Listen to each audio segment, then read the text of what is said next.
Hello प्यारे बच्चों, मैं मनोज वर्मा। बच्चों, आपकी हिंदी की पुस्तक में 2 पाठ पूरे हो चुके हैं। आज हम शुरू करने जा रहे हैं हिंदी व्याकरण में दूसरा पाठ। देखिए बच्चों, दूसरे पाठ का नाम है वर्ण विचार। शुरू करते हैं इसको पाठ को।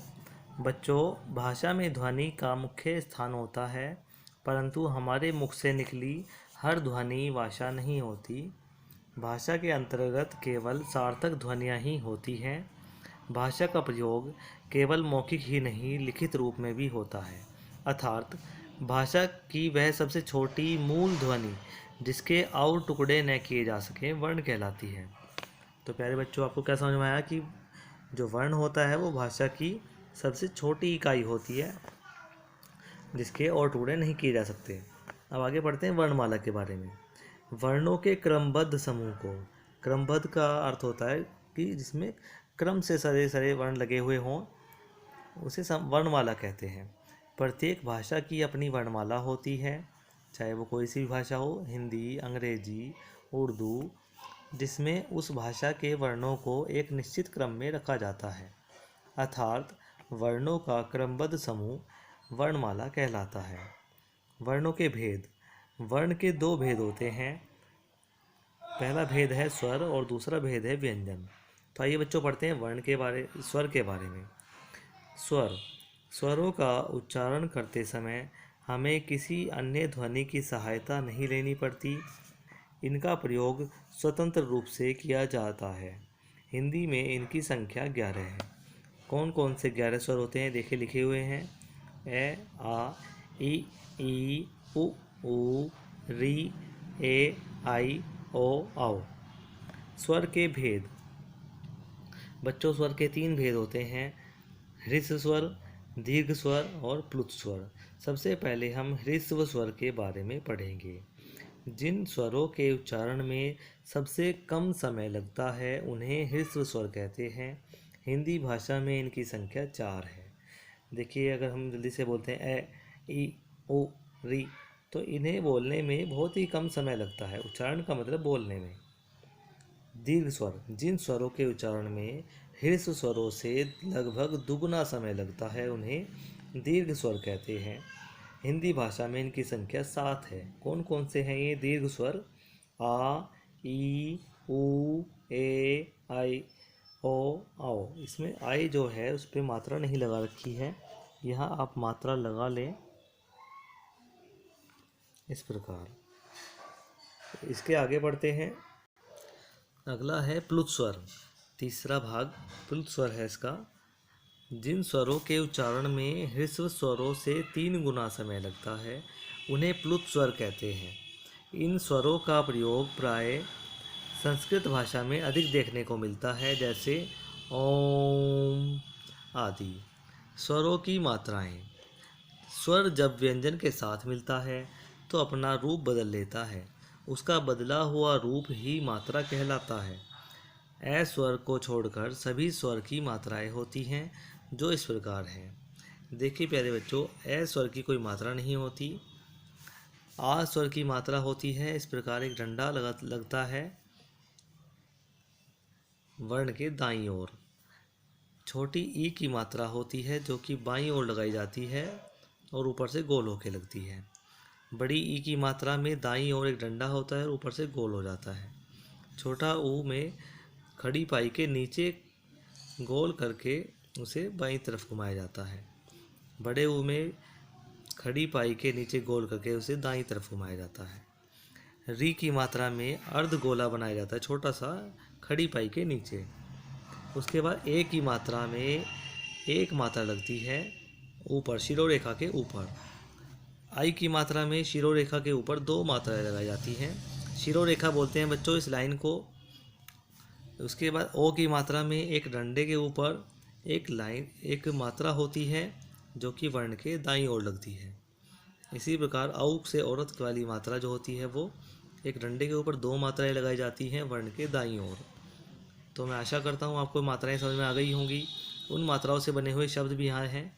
इनका उच्चारण कै, का, की, कु, क्री, के, काई, को, काओ।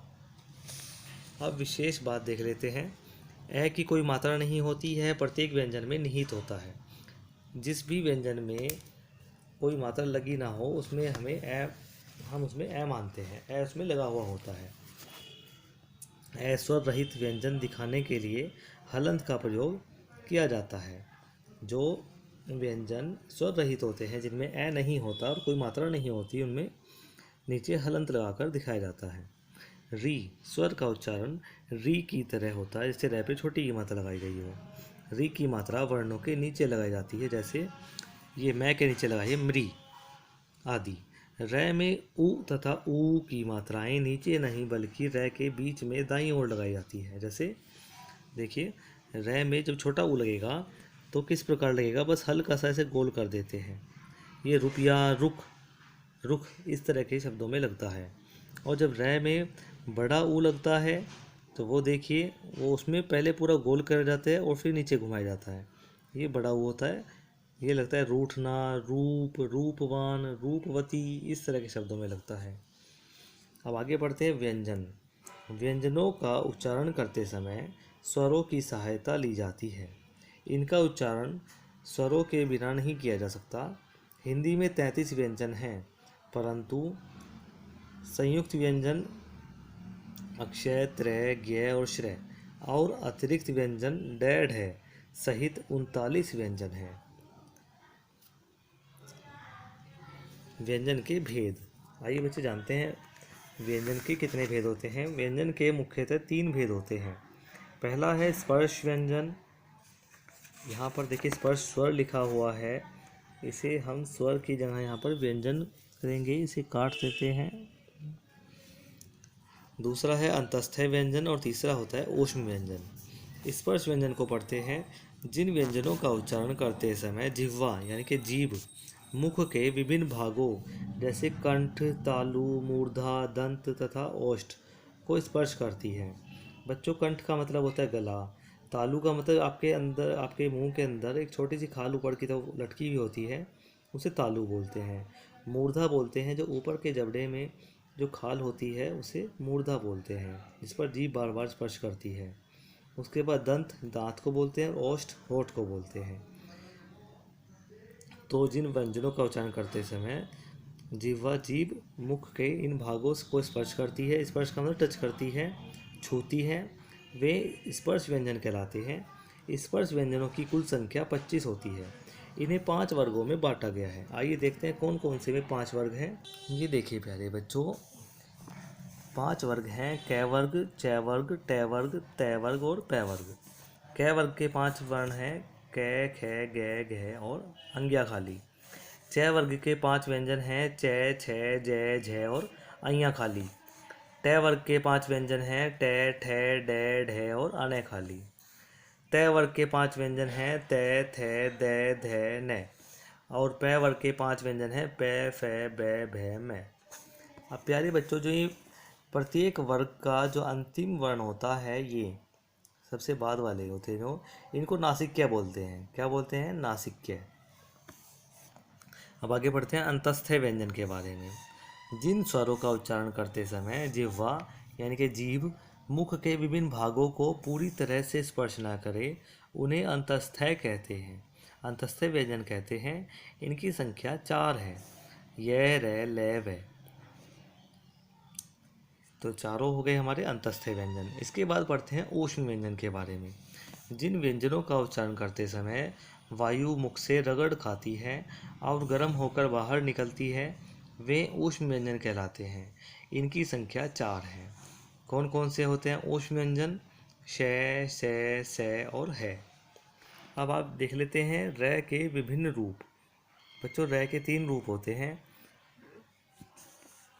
जब रै स्वर रहित होता है, रै स्वर रहित का मतलब जो आधा रै लगता है तो वह अपने से अगले वर्ण के ऊपर लगता है, इसे रैफ कहते हैं। ये रैफ की मात्रा होती है बच्चों, जैसे कि धर्म में लगती है, कर्म में लगती है, शर्म में लगती है, इस तरह की कार्य में लगती है। इसमें जो रै होता है वो आधा होता है और जिसके ऊपर ये लगता है वो पूरा होता है, इस तरह से। पर्व, जब रै से पहले कोई भी स्वर रहित व्यंजन हो, यानी कि रै तो पूरा हो लेकिन उससे पहले का व्यंजन आधा हो, तो वो रै पदेन की मात्रा के रूप में उसकी जो खड़ी पाई है उस खड़ी पाई के नीचे तिरछे रूप में लगती है, इसे पदेन की मात्रा बोलते हैं। इस प्रकार जैसे प्र, तो पै के नीचे वो नीचे लगती है इस तरह से, इसमें जो पै होता है वो आधा होता है। इसी प्रकार क्रय में कै आधा है और रै पूरा होता है। अब आगे देखते हैं, टे तथा डै के साथ रै का संयोग होने पर उनके नीचे इस प्रकार लगता है, जैसे ट्रेन, ट्रक, ड्रम, ड्राम। इनके नीचे जो रै लगेगा वो इस प्रकार लगता है। तो इसके बाद डै और ढै का प्रयोग शब्द के आरंभ, मध्य और अंत में कहीं भी किया जा सकता है, जबकि डै और ढै का प्रयोग केवल शब्द के मध्य या अंत में ही होता है। पहचान, पहचान क्या है? इसमें बिंदी की पहचान है बच्चों। जो बिंदी वाले डै और ढै हैं ये शब्दों के बीच में आते हैं इस प्रकार, और जो बिना बिंदी के होते हैं ये शब्द के शुरू में आते हैं।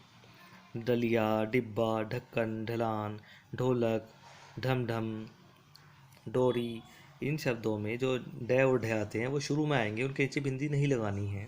परंतु जब भी डै और ढै बीच में आते हैं या बाद में आते हैं उनमें हमें बिंदी अवश्य लगानी है, जैसे लकड़ी या लड़की।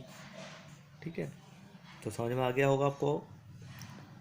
तो प्यारे बच्चों, आज हमें सिर्फ यहीं तक पढ़ना है, कल हम इससे आगे का कार्य पढ़ाएंगे आपको। धन्यवाद।